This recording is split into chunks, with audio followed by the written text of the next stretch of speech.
Hello everyone, welcome to my channel Nurse Erica, and I am so excited to welcome you to the first episode of Shift Report, a segment that I have created to help answer common questions for those interested in nursing, those who are nursing students, and those who are current nurses and want to become advanced practitioners. So your first episode is with me, Nurse Erica. I figured that if I was going to start interviewing my friends and asking them personal questions, that I should maybe start with myself so you can get to know me a little bit better. So I've written down a couple of common questions that I often get asked by my students in hopes that I can help you and just encourage and inspire you. So before I start, I want to introduce myself. Obviously, I'm Nurse Erica. I have been a nurse for about 11 years now. I graduated in December of 2008, and I am currently working full-time as a nurse educator. My official title is simulation educator. So I work in the simulation and skills lab, and I get to work with all the high fidelity mannequins, helping students to increase their confidence in the lab and helping them to critically think while taking care of a patient who will wake up and come back to us at the end of the day. So I have a lot of fun. So the next question I always get is, should I become a nurse? And I have received this question from anyone from my husband to my best friend to people on YouTube and Instagram. So the first thing that I always say is that there's no way that I can say, yes, you should become a nurse. What I could tell you is my experience with nursing. I love being a nurse. It changed my life. It changed my circumstances, okay? Now, some people don't care about loving what they do. Some people look at a job as just a job. So it really depends on you. For me, that matters. For me, I want to enjoy what I do. I want to enjoy the work that I do. I want to feel that I'm helping people regardless of whether or not I'm teaching someone how to get out of bed, or I'm teaching someone how to eat again, or I'm teaching someone how to take a blood pressure. I love to teach and I love to help. And so nursing falls very closely in line with that, okay? What I will say is, in deciding whether or not you want to become a nurse, you have to decide whether or not you're willing to sacrifice time with family and friends during nursing school, okay? Nursing school is not easy. It's challenging. To be honest, the first time I started nursing school, and I say first time because the first time I didn't realize how difficult it would be, and I failed. And so it took me learning that very hard lesson and trying again to realize, whoa, this is not going to just be as easy as high school. I'm not going to be able to just wing this. I'm going to really have to work hard and sacrifice time with friends, sacrifice time with family, sacrifice sleep, okay? And so I would say that you obviously need to sit down and outweigh the pros and cons of why you want to become a nurse. Money is not everything, and although nurses make decent amount of money, we're definitely underpaid, okay? And so if you're doing it for money, the amount of work and the amount that you're going to be giving, it doesn't equal out. I mean, nurses really give a lot of their mental health, their physical health. I've been injured at work.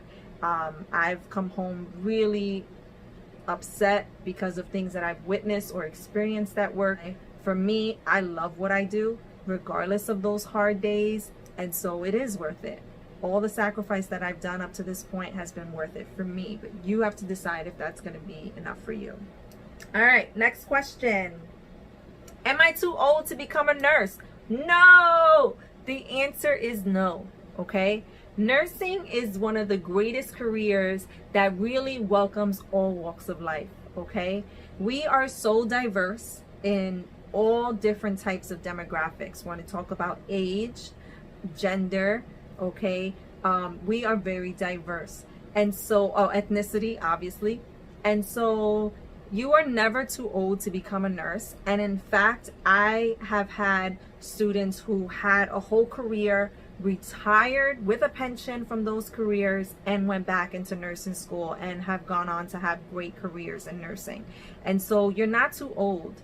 Age is just a number. Those days of being too old for something, those are in the past, okay? In 2 years, you could become a nurse. In 4 years, you could become a nurse. And you would have probably spent more time thinking about whether or not you should be a nurse. Just go and do it. I'm going to be hopefully featuring one of my friends, a couple of my friends are second career nurses. And so hopefully I'll get them on the channel so that they can really tell you about their experiences with that. All right, question number 4. How do you survive nursing school? That one's a tough one. Everyone is different. For me, reading and sitting down and reading for long periods of time was very challenging for me, and I really had to train myself, okay? What I will tell you, and my short answer is that you have to be prepared to spend hours of your day. When I tell my students this, they just look at me as if I'm nuts, but hours of every single day studying. So you should hopefully ideally be reading before class so that you already start to get what you don't get, right? So you could already identify what items are confusing to you, and you'll have questions for your educator, for your professor, okay? Time management is really important. I just told you one of my deepest, darkest, it's not a secret, I tell everybody all the time because I'm not ashamed of it anymore. First time around I failed, and that was because I was not managing my time correctly. At that time I was a resident assistant on campus. I was playing softball. I had a boyfriend. We won't talk about that.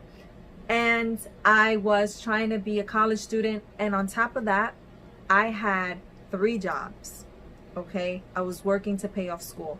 And so my first time I was completely unsuccessful. I didn't manage my time. I just took it for granted that I was going to be able to study the night before and pass, and that is just no way in that it's going to happen. You really have to study every single day, and that's how you're going to survive nursing school. I'll do a separate video on that with more details, but I just want to let you know that the way you're surviving nursing school is by studying every single day for hours, okay? Next question kind of ties into my last comment. Can I have extracurricular activities? The answer is it depends on you, okay? If you're the kind of person who can remain organized, I am so inspired by all of the young men and women who have YouTube channels and are in nursing school, and they're editing these videos. It takes me hours to edit these videos, but they're editing videos, they're working out, they're, you know, doing tutorials on makeup and all of those things, and they're in nursing school. So it is possible, right? It is possible, but you have to be the kind of person who can manage your time effectively.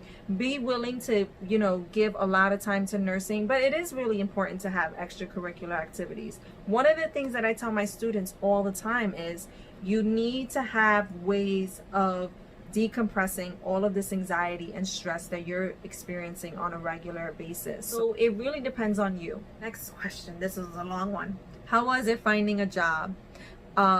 You know, in the last couple of days, I've been reconnecting with a lot of my students who graduated in May, and many of them are experiencing difficulty finding a job right now during COVID because many facilities are having hiring freezes.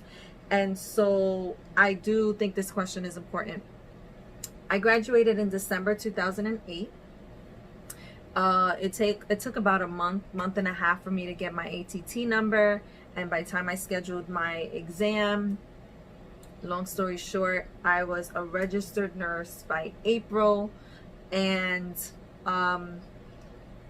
the week I actually already had a job lined up because I was working in a hospital as a student nurse, and so I already had a job lined up. But unfortunately, the week that I passed my boards and received my results, the hospital went on a hiring freeze, okay?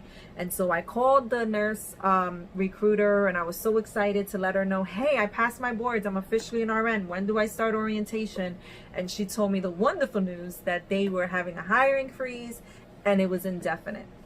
And so not only that, I also could not work as a student nurse anymore because now I would have been out of my scope of practice. And so I was unemployed. And I was the brokest RN ever.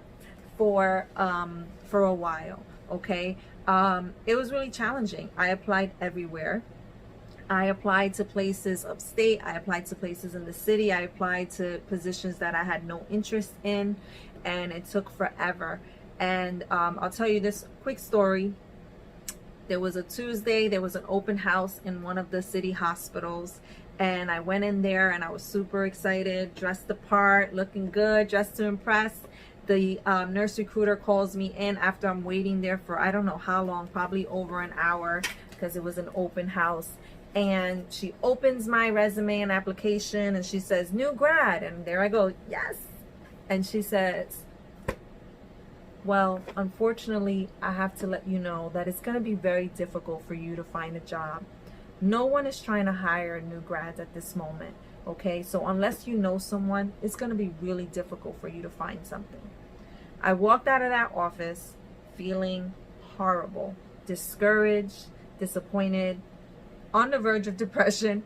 But thankfully 2 days later, on the Thursday of that week, I got a call from my then director of nursing, and she asked, the first question she asked was, I see that you applied for an ICU position and a nursery position. Which one are you interested in? I said, well, I've always been interested in critical care, but at this point I will take whatever you give me. And she said, well, that's great to hear because I'm the director of the intensive care unit. And so if you were looking for nursery, I couldn't have helped you. And then she said, I have some interview sessions tomorrow. When are you available? I said, what's the earliest interview you have? She says, 9 o'clock. I have 3 slots for tomorrow. First one is at 9. I said, okay. I got there at 9 o'clock in the morning. There were 4 interviews that day. The first 3 of us were hired. And so before I even left the hospital, she called me to offer me the position and to ask me to go for my blood work and complete my paperwork with human resources so that I could start on Monday. All right. So I went from Tuesday feeling so disappointed, so discouraged, and just hopeless to being totally employed with a beautiful contract in my hand, with my salary. And that Friday was the best Friday ever. So that's my story. So I want to encourage those of you who are currently struggling to find a job, just stick with it, continue to apply, and believe me, the right job that is meant for you will come and find you. Okay. So the most common question that I get is, why did I not become a nurse practitioner? It blows my mind. I think that educators, teachers in general, are so underrated in this world, in this country. You know, I think the only time in my life that I thought about becoming a nurse practitioner was when I was a student, because everybody was saying, oh, I'm going to become a nurse practitioner when I graduate from school. And I thought, that's what I'm going to do too. I'm going to become a nurse practitioner, make good money. And, you know, it was my experience as a student that really changed my mind frame on that. I really felt that I could make a difference for students who are like me. Students who come from humble beginnings. Students who want to be better and want to do better, but don't really know how. It sounds crazy, but it's true. Students who lack the confidence and discipline to be successful in nursing school. And so not only do I love nursing, it's a passion of mine, and so I want to share it with people who are also interested in it, but I also want to challenge people who were like me and help them to just be better than they ever thought they could be. And so my biggest joy of becoming a nurse educator is working with students, especially first semester students. My favorite, okay? My favorite student, because they're brand new. It's just they're interested in everything. They're excited about learning about checking a pulse. They're excited about the blood pressure, you know, the first time they successfully took a blood pressure. All those things bring light to me because it reminds me of when I first took a pulse or when I first took a blood pressure. And so it's like I'm reliving those experiences all over again through my students. And then many of my students keep in contact with me and are nurses now. are back in school and becoming advanced practitioners. And so it's really the gift that keeps on giving. I'm able to give more to nursing by becoming a nurse educator. Being a nurse practitioner is excellent, it's great. Many of my good friends are nurse practitioners. Being a nurse anesthetist, also great. You make great money. It's a great career. And I'm going to be having people on my channel that can support you if that's what you want to do. But I encourage all of you to also think about becoming educators. And you don't have to do it full time. You could really do it as an adjunct and teach clinical or teach one course here and there. But we really are short on educators. And it's not glorified. People don't think about becoming educators. But think about when you were a student, what kind of teacher did you need? Or what kind of teacher did you have that helped you to be successful? And maybe you could be that for someone else, okay? And so I want to just encourage you guys, that's a little plug for the nursing education career. It's a great career and I love it. Okay, last question. What is the most important thing that a nurse should possess? I'm gonna say two things. A nurse should have compassion. There's going to be times when you have a patient who maybe was on drugs, or a patient who is arrested and is in handcuffs because they committed a crime. None of that matters once they put on a patient gown. And I'm sure that many people might disagree with that. But as a nurse, once a patient puts on a gown, we are not able to judge them. We are really just doing our job, okay, as a nurse and caring for them. And so we have to be compassionate, and we have to think that many things happened before that person got to where they are right now in life. And it's not up to us to change them, depending on what you do, obviously.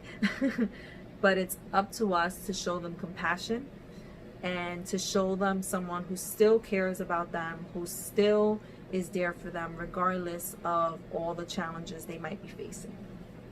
And the next thing I'm gonna say, most important thing, is your assessment. And I'm sure you've heard your educators tell you this already. Your assessment skills is the most important. You have to assess. From the moment you meet your patient, you're assessing, okay? You're learning how to do a rapid assessment of your environment. You're doing a quick head to toe or a focused assessment based on what's happening. And now you have a baseline for when they change status later on, or when they improve later on, okay? So those are the two most important things that I think a nurse should have. All right, that's my time. And that was your shift report, first episode. If you have any questions, concerns, comments, I'm looking forward to hearing from you. Please write them down in the comment box or visit my Instagram page, Nurse Life with Nurse Erica, and let me know what you would like to hear, what you want to hear next. All right, bye-bye.